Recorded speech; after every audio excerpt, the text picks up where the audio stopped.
If you're a woman who struggled to play the piano, maybe you took lessons but you've forgotten everything you've learned, or maybe you want to play piano but you're not sure where to start. Maybe you struggle with making slow and fast songs sound good. The at your own pace lessons are for you. You'll go from not playing at all to playing in church. It opens soon, so make sure you join the wait list. The link is in the description below, or go to thetunebucket.com. Hi, you guys. We are still talking about small music departments. You guys cannot stop sending in questions, and I love it because I love talking about small music departments. I feel like that's my specialty. Any church that I have been at, I've had to dig out a music department, from teaching singers parts to training musicians on different instruments. So I'm really excited to talk about this today. So if you're just joining and you have questions about a small music department, please let me know what they are. Drop them in the comments below, and I'm going to try to get to as many as possible. First of all, the first comment that I had on Instagram was, I have such stage fright when I'm playing the piano. It's so bad I go temporarily blind. I remember going through a phase like this where I felt like when I got up to play the piano that I would just blank out and forget how to play the piano. I lose my place on my sheet music. I've tried to memorize the song. When I get up to play, it goes out the window. When I sing, I do not have this problem. Help, help, help.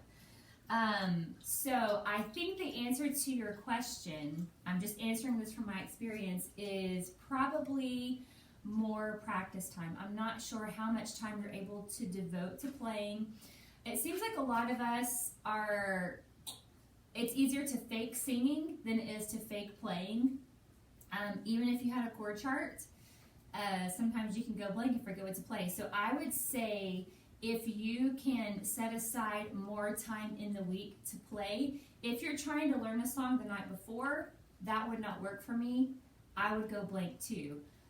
So if you're able to get these songs ahead of time, like 2 weeks ahead of time, so your team can practice. If you are from a small music department and you're over a small music department, I do highly recommend that you get the songs to your team way ahead of time so they have time to practice them, especially if they're beginner musicians, and they probably are if you're a small music department. And then practice consistently. I recommend practicing 15 minutes a day, because you're probably watching this because you didn't learn to play when you were 7 and you're now an adult and you have responsibilities and you're busy, and so that's what seems to work the best. Okay. The next question I have is from someone who said the praise team does not practice like maybe one time a month or one time every couple of months. We tend to sing the same 15 songs on a rotation with a couple random ones thrown in every once in a while. We find out what songs we're singing as we walk up to our mics. Does this happen at your church? I'm just curious. No one seems to want to practice. I'm not used to it. I've been the music director before, and I'm used to practices before every service. I have a hard time getting into service because I'm nervous. I want you guys to hear what she is saying. This is a singer. I have a hard time getting into service because I'm nervous. What do I drill in your heads? We practice so that in service we can worship. This is real stuff. A lack of practice and a lack of preparation will hinder your worship services. Am I right, Jordan? Because I'm nervous, I will either not know the song or I will mess up my key. What do I do? Is there anything I can do without sounding like I'm trying to say they aren't doing it right?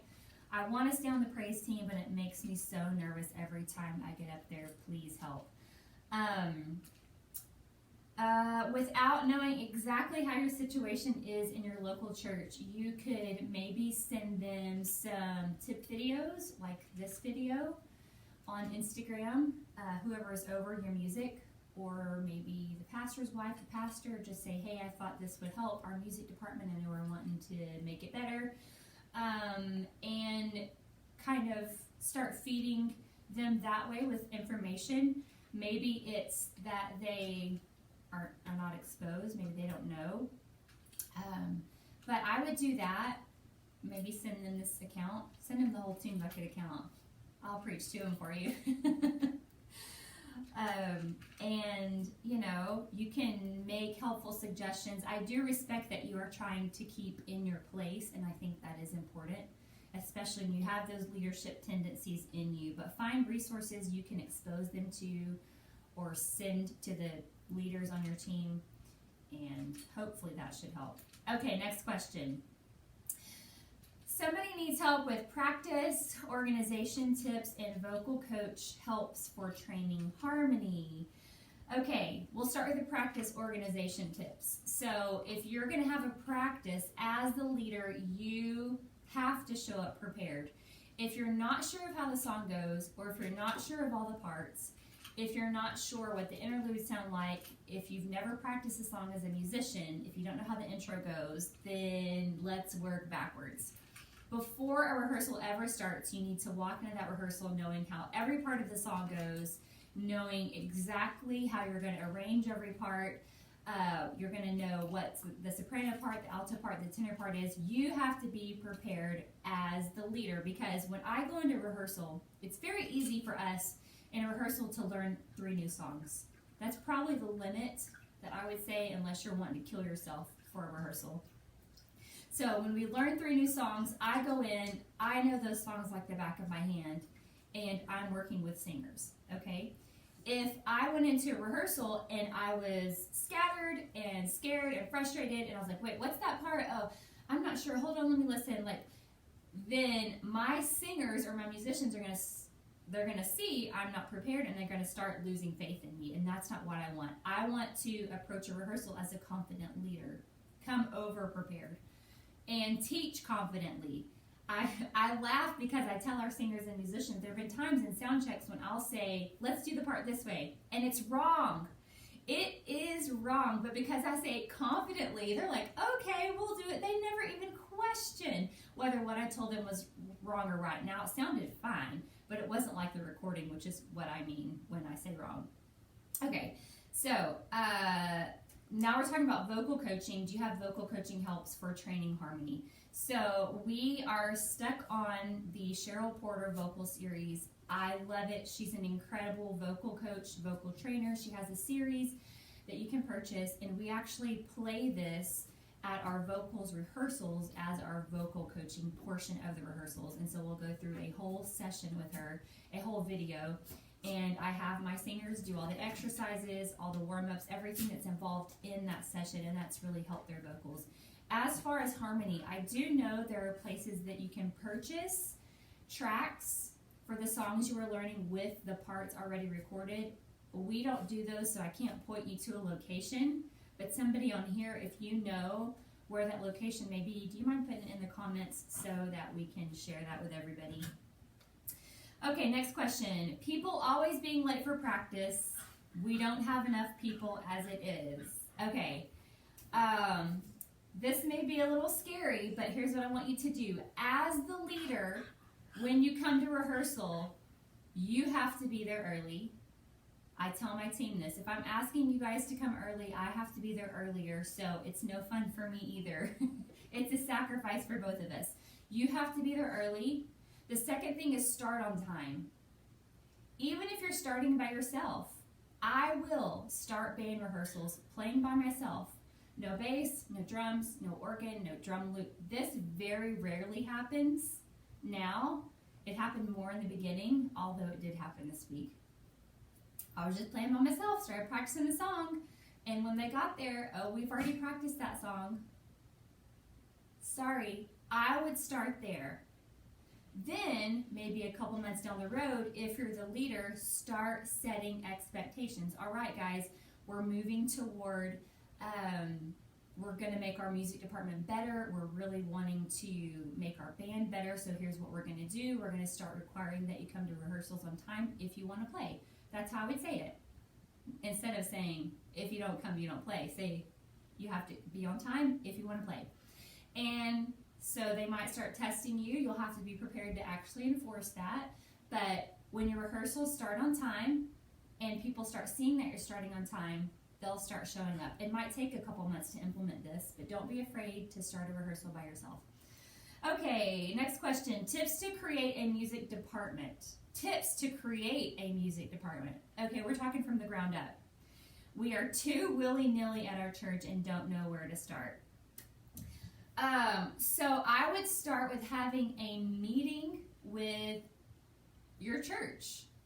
You could announce it, put it on Instagram. We're going to have a meeting. We're starting a music department. Whoever wants to be a part, come to the meeting. At the meeting, I would have a set of guidelines to be in the vocals or band and a set of platform guidelines. Present those to the team. Give them an opportunity to sign an agreement that they will abide by these rules.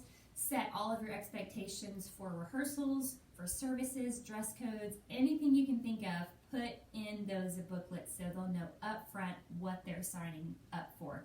This is a great opportunity for you to set the bar a little higher. If you are wanting to implement where if you don't come to practice, you can't play or sing, this is the time to do it because it takes time to develop those new habits for your team. And then from there, start having rehearsals. I'm going to talk about rehearsals in just a second, but that's where I would start if you wanted to start.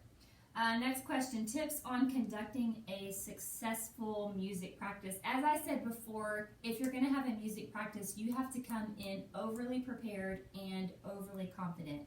Be mindful of the time. Start on time. Don't drag out the practice. Remember that everything rises and falls on leadership. So if your band rehearsals are lasting 4 hours, they're too long. People can't focus that long. They can't comprehend. They start getting hungry. They start getting irritated, agitated, all of the above. Come in prepared. My limit for rehearsals is 2 hours. We start at 6:30. We end no later than 8:30. A lot of times we end before that because by that point, your ability to teach has gone out the window and their ability to listen has gone out the window or play. Those are my tips. Next question, are multi-tracks a good resource for small churches with just piano and drums? Yes, yes, yes. I love multi-tracks. We have gotten on the multi-track bandwagon. And what works for us is not Ableton. I know a lot of bigger churches use Ableton. Honestly, it's too complicated for us. We don't have anybody that has the time or resources to sit down and figure it out. We love using loopcommunity.com. They have lots of stems there, and there's an app that you can download on your tablet or your phone that's super easy to use. So if you're going to start using multi-tracks, I would recommend start with a song that your team already knows really well, and you're going to have to figure out with your sound man how to get it hooked up because you have to hook it up through 2 different channels because it has cues and everything in it. And then when you get it set up, you want to take out the instruments that you already have. So you said you have piano and drums. You would take those instruments out of the multi-tracks and then leave in the guitars and the brass and the strings and all of that. Anytime that you are implementing something new in your music department, make sure you put in time behind the scenes before you actually implement it in a service, okay? Because anything new is going to take time to get used to. If you're putting it in a live service, there's a high chance it's going to cause a distraction or a disruption or something's going to go wrong, and you don't want that to happen in your worship services because worship services are too important.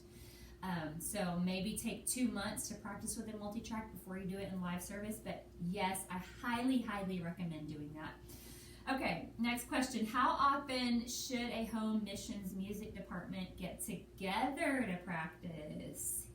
Okay, I would recommend choosing a day of the week that is your practice day. For us, it's Tuesday. And I would recommend this schedule. So we do the first and the third Tuesday of every month is band rehearsal from 6:30 to 8:30. Okay? The second and fourth Tuesday of the month is vocals rehearsal from 6:30 to 8:30. So everybody knows their schedule for the rest of their lifetime until you change it. The first and third is band, the second and fourth is vocals. That works well, that has worked well for us. up until this point, and it's been an easy way for people to plan their schedules in advance.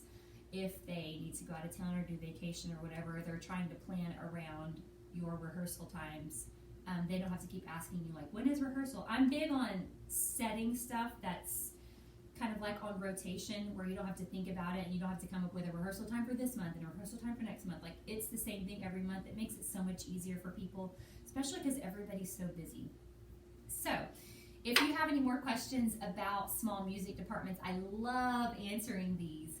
So make sure that you drop them in the comments or send me a DM on Instagram, Facebook, or YouTube. If you are a music director and you love tips like these and also want help taking your music department and your piano playing to the next level, I would highly recommend that you join the Piano Players Coaching Group. PianoPlayersCoaching.com is the website. You can get on the wait list. Please make sure that you get on the wait list because it does open in the fall. I had a notification pop up and I have no idea what it means. I'm gonna leave that notification there. If nobody's told you today, guys, know I believe in you. You have what it takes to be an incredible music leader, an incredible musician. God called you to do this and you can do it. All right, you guys, I'm gonna sign off. Talk to you later. Bye, everybody.